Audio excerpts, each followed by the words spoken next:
Hello everyone. So today we are going to discuss about a very important topic which is digestion and absorption of fats. Now many of the students have many doubts and they can't understand the topic well. So today we will clear all your doubts. So let's begin with the topic digestion and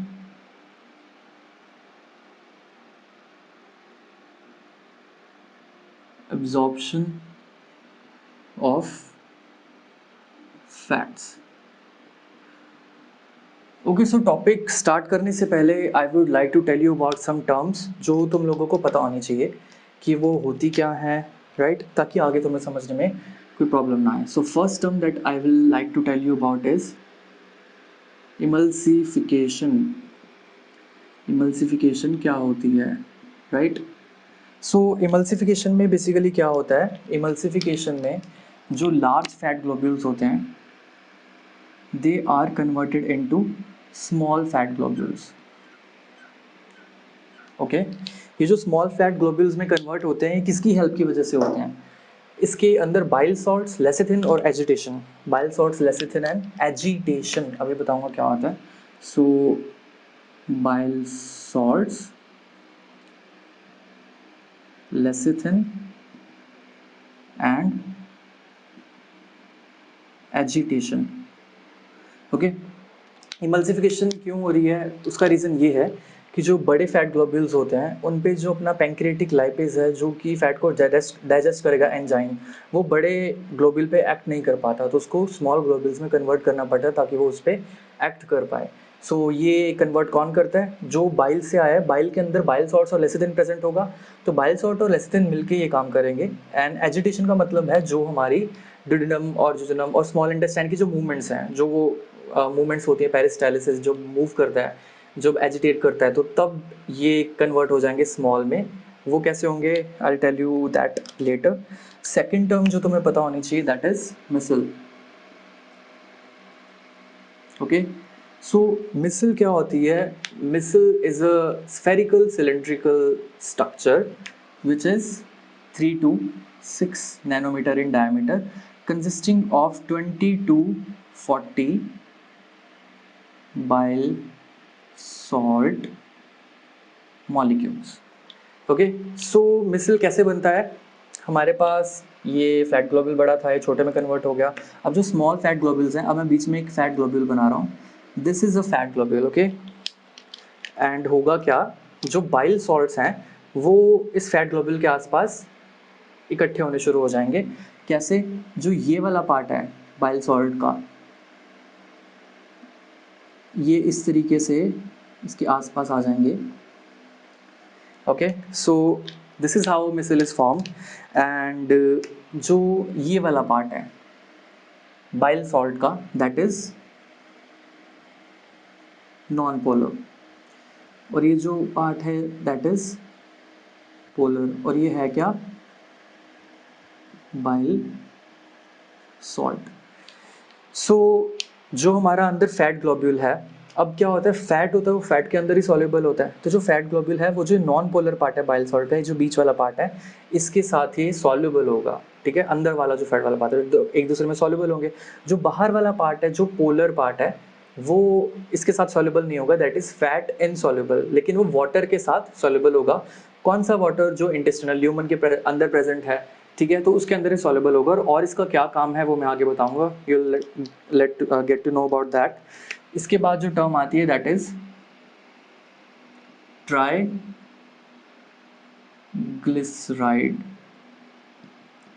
triglyceride क्या होता है सो triglyceride कैसे बनते हैं सबसे पहले तो ये हमारे पास क्या होगा fatty acids 3 fatty acid molecule okay ये तीनों कंबाइन करेंगे किसके साथ ग्लिसरॉल के साथ and they will form triglyceride fatty acid fatty acid fatty acid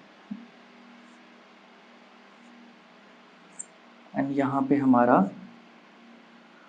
glycerol okay so this is a triglyceride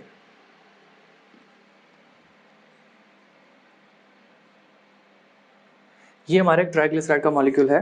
कैसे बना? 3 फैटी एसिड्स थे, ग्लिसरॉल था, वो कंबाइन किए और इसमें से 3 वाटर के मॉलिक्यूल निकल जाते हैं, सो दे आर एलिमिनेटेड। और इस प्रोसेस को क्या बोलेंगे हम? कंडेंसेशन। ओके, सो कंडेंसेशन के थ्रू क्या हुआ? हमारे फैटी एसिड्स और ग्लिसरॉल मिलके ट्राइग्लिसराइड बनाया और वाटर को बाहर निकाल दिया। और हाइड्रोलिसिस में क्या होगा? जस्ट अपोजिट, वाटर और ट्राइग्लिसराइड दोनों मिलेंगे और वो क्या करेंगे? Free fatty acid plus monoglyceride. ठीक है, तो पहले क्या हुआ था? ये दोनों मिलके ट्राइग्लिसराइड बनाया। अब ट्राइग्लिसराइड ने वाटर के साथ मिलके free fatty acid, that is free fatty acid plus दो मोनोग्लिसराइड बनाए। ठीक है, एंड इसमें जो एंजाइम काम आते हैं दैट इज लाइपेज एंजाइम। और ये हुआ हमारा हाइड्रोलिसिस। ये वाला जो पार्ट है, this is all hydrolysis of fat. मैं इसको अंडरलाइन कर देता हूँ, दिस पार्ट,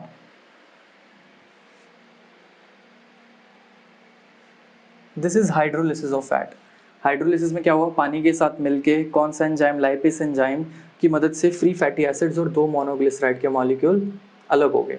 ठीक है, लेकिन जो हमारा कंडेंसेशन था उसमें क्या होता था?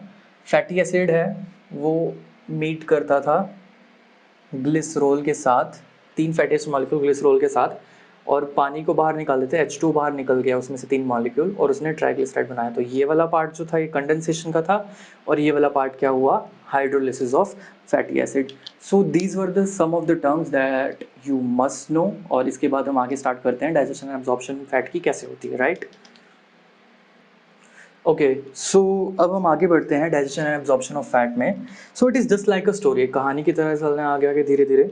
सो we will start with dietary fat. जो हम खाते हैं फैट वो कौन सा होता है? Dietary fat. Okay,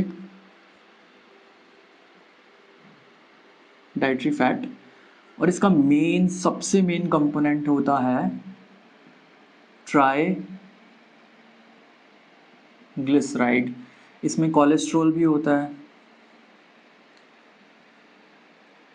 okay, and इसमें फॉस्फोलिपिड्स भी होते हैं।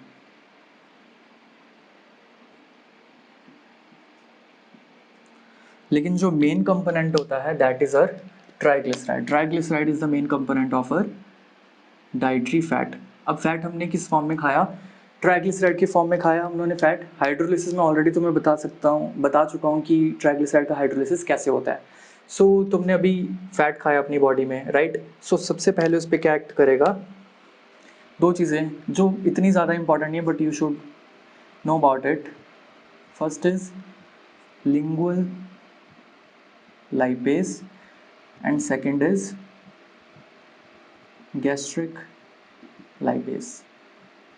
गैस्ट्रिक लाइपेज और लिंगुअल लाइपेज करते क्या है? ये फैट को कन्वर्ट करते हैं free fatty acids plus monoglycerides.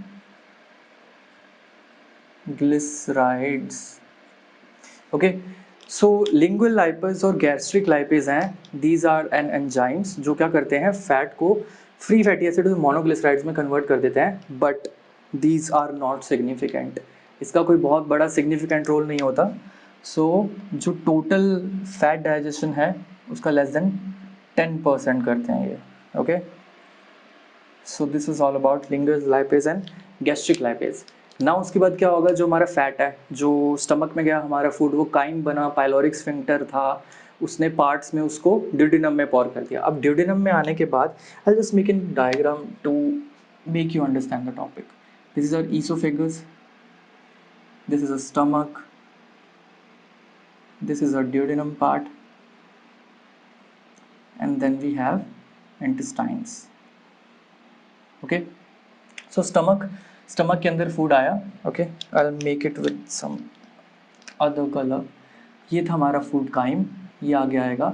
Now here we have our pancreas जिसकी ये रही pancreatic duct, gall bladder, and this is pancreas. Okay, so pancreatic duct हुई और गॉल ब्लैडर से आएगी हमारी बाइल डक्ट और दोनों मिलकर क्या बना देंगी, हिपैटोपैंक्रियाटिक डक्ट। अब क्या होगा, बाइल डक्ट से क्या होगा, हमारा बाइल आएगा।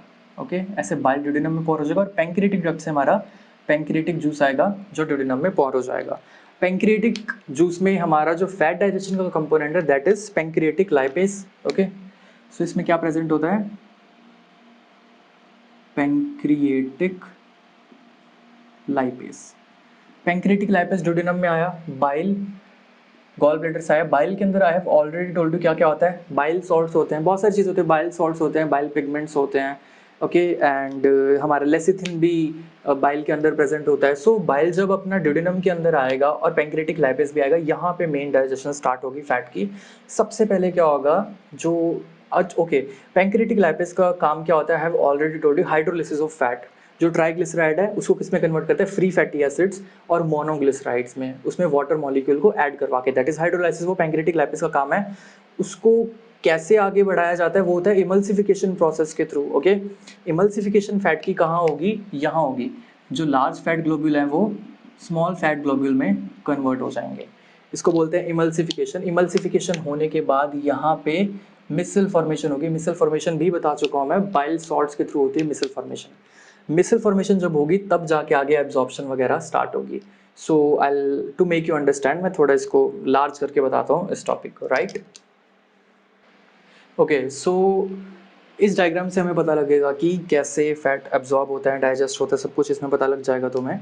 सो what you have to know is that ये हमारा स्टमक से आया and this is the duodenum, C shaped, and आगे स्मॉल इंटेस्टाइन, ये है विलाई और इनके ऊपर बहुत सारे माइक्रोविलाइज प्रेजेंट होते हैं। तो मैंने एक माइक्रोविलाई को बड़ा करके दिखाया है for your understanding. This is the intestinal epithelium cell, ये इंटेस्टाइन की एपिथेलियम है।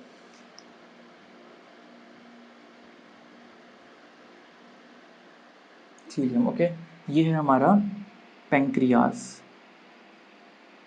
ये हमारा गॉल ब्लैडर और ये है हमारा ड्यूडेनम। ओके, ये है हमारी बाइल डक्ट, ये है पैंक्रियाटिक डक्ट, ये है हिपैटोपैंक्रियाटिक डक्ट, दोनों मिलकर बना देती हैं एंड वो ओपन होती है ड्यूडेनम में। ओके, सो फैट आया ऊपर से, दैट इज चाइम, जो स्टमक में होगा उसको बोलेंगे चाइम। और ये चाइम का क्या होगा कि ये आगे आएगा through pyloric sphincter into the duodenum. Duodenum में जब चाइम आएगा तो दो चीज़ें एक्ट करेंगी उस पर। पहली, जो यहाँ पे बाइल एक्यूमुलेट हुआ है वो आएगा ड्यूडेनम में और यहाँ से पैंक्रियाटिक जो जूसेस हैं वो आएंगे ड्यूडेनम में। ओके, सो गॉल ब्लैडर से बाइल आया, पैंक्रियास से पैंक्रियाटिक जूसेस आए। लेकिन हमारे लिए यहाँ पे इंपॉर्टेंट क्या है, पैंक्रियाटिक लाइपेज हमारे लिए सबसे इंपॉर्टेंट अभी ये है। ओके, सो जो पैंक्रियास है और एक गॉल ब्लैडर है, मेन इनका काम है कैसे, बाइल जब आया तो बाइल ने क्या किया, इमल्सिफिकेशन की। और इमल्सिफिकेशन में सबसे बड़ा काम किसका होता है, लेसिथिन मॉलिक्यूल का काम होता है। तो बड़ा फैट ग्लोब्यूल था, इसको स्मॉल फैट ग्लोब्यूल में कन्वर्ट कर देगा। लेकिन यहाँ पे हमारे पास, मैं उनको ट्राइग्लिसराइड की फॉर्मेशन बताता हूँ। ये हमारा एक ग्लिसरॉल मॉलिक्यूल, ये है हमारा ट्राइग्लिसराइड, ग्लिसरॉल मॉलिक्यूल ट्राइग्लिसराइड। ये है लॉन्ग चेन फैटी एसिड्स और ये बीच में ग्लिसरॉल मॉलिक्यूल। ये है शॉर्ट चेन फैटी एसिड्स और बीच में ग्लिसरॉल मॉलिक्यूल है, शॉर्ट चेन फैटी एसिड्स। ठीक है, अब होगा क्या, जो बड़े फ्लैट ग्लोब्यूल्स हैं इनको क्या कर देगा, स्मॉल फैट ग्लोब्यूल्स में कन्वर्ट कर देगा। ये जो बड़ा फ्लैट ग्लोब्यूल था इसको स्मॉल फैट ग्लोब्यूल्स में कन्वर्ट कर देगा। कौन, बाइल जो आया है। ठीक है, और इसके अंदर ही हमारे ट्राइग्लिसराइड्स प्रेजेंट है। अब जब ये स्मॉल फैट ग्लोब्यूल्स में कन्वर्ट हो जाएंगे और इनका सरफेस एरिया बढ़ जाएगा तो पैंक्रियाटिक लाइपेज इन पे अच्छे से एक्ट कर पाएगा। और जब पैंक्रियाटिक लाइपेज इन पे एक्ट करेगा तो ये किस में ब्रेक डाउन हो जाएंगे, मोनोग्लिसराइड्स में कन्वर्ट हो जाएंगे और साथ में हमारे फ्री फैटी एसिड्स भी आ जाएंगे, free fatty acids by the process of hydrolysis, जो मैंने आपको अभी बताया था पहले, राइट। सो ये कैसे होता है, पैंक्रियाटिक लाइपेज कैसे एक्ट करता है और मिसल फॉर्मेशन में क्या प्रॉब्लम आती है, आई टेल यू। ये हमारे फ्री फैटी एसिड्स हैं, इनके साथ ग्लिसरॉल मॉलिक्यूल आया तो ये बन गया ट्राइग्लिसराइड। अब जो ट्राइग्लिसराइड है, ये जो बनने का प्रोसेस है कि फैटी एसिड्स और ग्लिसरॉल मिलकर ट्राइग्लिसराइड बना रहे हैं, ये रिवर्सिबल भी होता है, यानी कि वापस से ये फैटी एसिड और ग्लिसरॉल अलग हो जाएंगे और ट्राइग्लिसराइड की फॉर्मेशन नहीं रहेगी। तो होता क्या है कि जब ये कन्वर्ट हो जाएगा किस में, हमारे मोनोग्लिसराइड्स में,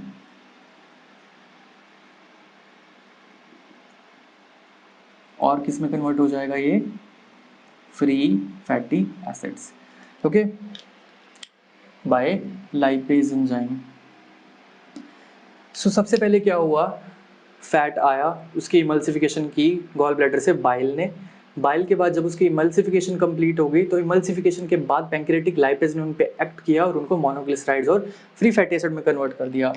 2 मॉलिक्यूल ऑफ मोनोग्लिसराइड और फ्री फैटी एसिड, या फिर 2 molecule of free fatty acid और 1 मोनोग्लिसराइड, या डाइग्लिसराइड्स में भी कन्वर्ट होते हैं, राइट, या फिर ये अदर पाथवे में डाइग्लिसराइड भी बनाते हैं, ओके, एंड फैटी एसिड्स। सो ये जो फॉर्मेशन है मोनोग्लिसराइड फैटी एसिड, ये वापस से रिवर्सिबल भी होता है, रेडिली रिवर्सिबल। ये क्या करेंगे, वापस से ज्वाइन होके क्या बना देंगे, ट्राइग्लिसराइड बना देंगे, राइट।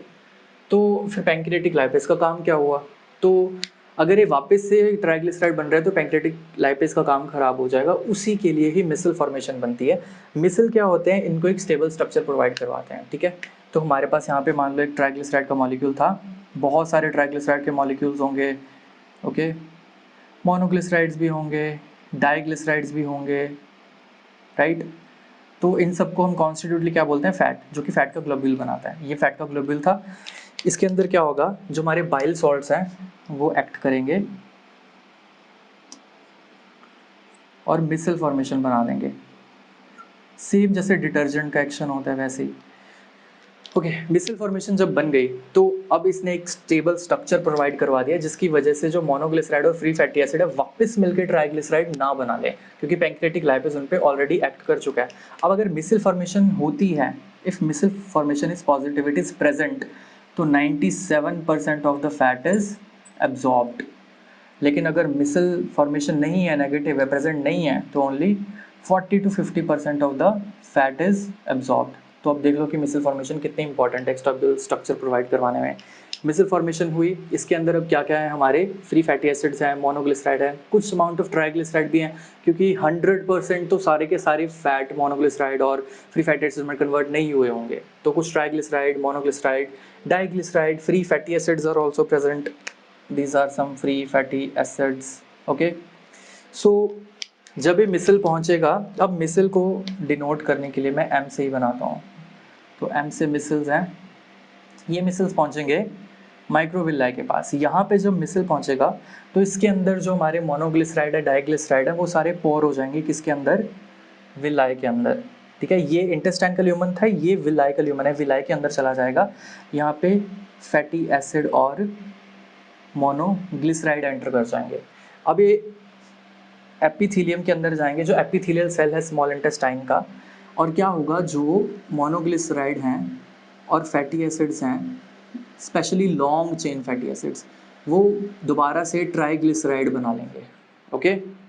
जब दोबारा ट्राइग्लिसराइड की फॉर्मेशन करेंगे तो वो ट्राइग्लिसराइड एंडोप्लाज्मिक रेटिकुलम में जाएगा, ओके। मैं इसको थोड़ा सा एनलार्ज करके बताता तो मैं, right. So here we have our intestinal epithelial cell, okay।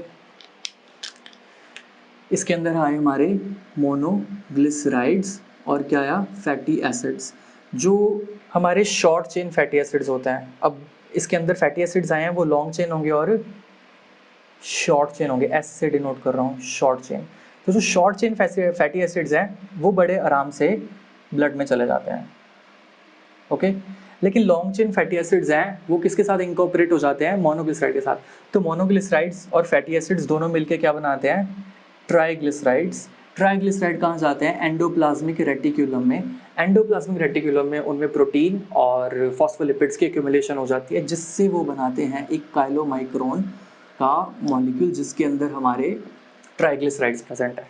तो ये ट्राइग्लिसराइड्स एक काइलोमाइक्रोन है जो प्रोटीन और फॉस्फोलिपिड से बना है, उस मॉलिक्यूल के अंदर ये ट्राइग्लिसराइड प्रेजेंट है through endoplasmic reticulum. Endoplasmic reticulum की फॉर्मेशन, एंडोप्लाज्मिक रेटिकुलम से ये फॉर्म हुआ। जो काइलोमाइक्रोन्स हैं ये जाएंगे लैक्टेल्स में, यहाँ पे हमारी लैक्टेल है, लैक्टेल। तो लैक्टेल क्या, लिम्फेटिक, ये लिम्फेटिक में जाएंगे, ये लिम्फेटिक फिर जाएगा हमारा लेफ्ट सबक्लेवियन वेन और फिर सुपीरियर वेना के बाद फाइनली मतलब ये ब्लड में चला जाएगा, ब्लड में, ये लैक्टेल से। लेकिन ये डायरेक्टली ब्लड में नहीं जा रहा है। अब कौन कौन सी चीज़ डायरेक्टली ब्लड में जा रही है और कौन कौन सी नहीं जा रही है, इंपॉर्टेंट बात क्या है, जो हमारे मोनोग्लिसराइड और फैटी एसिड्स थे वो हमारे मिसल के अंदर प्रेजेंट थे। इस मिसल के अंदर ये मिसल ने क्या किया, अपने फैटी एसिड और मोनोग्लिसराइड को ल्यूमन में भेज दिया, किसके, माइक्रोविलाई के। माइक्रोविलाई में फिर ये इंटेस्टाइनल एपिथेलियम में जाएंगे थ्रू डिफ्यूजन, ये डिफ्यूजन का प्रोसेस होता है। ओके, सो थ्रू डिफ्यूजन ये क्या करेंगे, फैटी एसिड और मोनोग्लिसराइड इंटेस्टाइन के एपिथेलियम में चले जाएंगे। एपिथेलियम में जाने के बाद क्या होगा, जो शॉर्ट चेन है फैटी एसिड, शॉर्ट चेन वाले, वो डायरेक्टली ब्लड में चले जाएंगे, ब्लड कैपिलरीज में चले जाएंगे, क्योंकि यहाँ पे ब्लड कैपिलरीज होती है ना एपिथेलियम के साथ। लेकिन जो लॉन्ग चेन फैटी एसिड्स हैं, जो लॉन्ग चेन, ये इंटेस्टाइन एपिथेलियम सेल है, लॉन्ग चेन फैटी एसिड्स हैं और मोनोग्लिसराइड है, ये दोनों दोबारा से इंकॉर्पोरेट करके ट्राइग्लिसराइड बना देते हैं, वो एंडोप्लाज्मिक रेटिकुलम में जाते हैं और फिर वो काइलोमाइक्रोन बनाते हैं। और एक काइलोमाइक्रोन है, ये कहाँ पोर हो जाते हैं, लैक्टेल में। और लैक्टेल क्या, लिम्फेटिक है, और लिम्फेटिक का काम क्या होता है, जो भी अपना फ्लूइड है उसको वापस ब्लड में पोर करना, जो कैपिलरीज के बाहर निकल जाता है, या फिर मेन काम इसमें फैट एब्जॉर्प्शन में काम है। फैट एब्जॉर्ब कहाँ हो रहा है, लैक्टेल में, लिम्फेटिक्स में, और लिम्फेटिक्स उसको बाद में ब्लड में पोर कर देंगे थ्रू थोरेसिक डक्ट। ठीक है, so this was all about the absorption and digestion of fats. और मेनली बात एक और चीज़ है, जो हमारे वाइटामिन होते हैं, जैसे कि अगर मैं यहाँ पे बनाऊँ कैरोटीन, कैरोटीन के विटामिन ए की फॉर्मेशन कराएगा, जो बीटा कैरोटीन है बॉडी के अंदर, लिवर में। तो ये जो कैरोटीन होता है ये फैट सॉल्युबल विटामिन है। तो जैसे हमारे मिसल फॉर्मेशन हुई, इमल्सिफिकेशन हुई, इसके भी मिसल बनेंगे, इसके, ये जो हमारा विटामिन ए का पार्ट है, जो बीटा कैरोटीन है, जो विटामिन ए बनाएगा, इसका भी मिसल बनेगा। जैसे कि ये हमारा कैरोटीन मॉलिक्यूल है, तो इसके आसपास भी हमारे बाइल सॉल्ट्स एक्यूमुलेट होंगे और मिसल की फॉर्मेशन कराएंगे, और ये भी उसी तरीके से ही एब्जॉर्ब हो जाएगा, लेकिन ये काइलोमाइक्रोन की फॉर्मेशन नहीं कराएगा। हाँ, कोलेस्ट्रॉल्स जो होते हैं, कोलेस्ट्रॉल ईस्टर्स होते हैं। अब दो चीज़ें हैं, जो मेन कोलेस्ट्रॉल होता है हमारी बॉडी में, जो अब मैंने स्टार्टिंग में बताया था, डाइटरी जो हमारा फैट होता है उसमें ट्राइग्लिसराइड होते हैं, कोलेस्ट्रॉल होते हैं, कोलेस्ट्रॉल ईस्टर्स होते हैं, फॉस्फोलिपिड्स होते हैं। तो जो कोलेस्ट्रॉल ईस्टर्स हैं उन पे एंजाइम कौन सा एक्ट करता है, कोलेस्टेरॉल एस्टरेज। ओके, और जो हमारा फॉस्फोलिपिड्स हैं उन पे कौन सा एंजाइम एक्ट करता है, फॉस्फोलाइपेज A2। ट्राइग्लिसराइड तो बता दिया आपको, कोलेस्ट्रॉल एस्टरेज एंजाइम है वो कोलेस्ट्रॉल ईस्टर पे काम करेगा, फॉस्फोलाइपेज एंजाइम A2 है वो फॉस्फोलिपिड्स पे काम करेगा, और इनका भी सेम प्रोसेस होगा, ये भी मल्सिफिकेशन में जाएंगे, ये भी दोबारा से मिसल फॉर्मेशन कराएंगे, ये भी उसी तरीके से एब्जॉर्ब होंगे, right. So this was all about digestion and absorption. If you have any doubt you can give that in comment section below and I will try कि मैं आपका वो डाउट क्लियर कर दूँ। Thank you.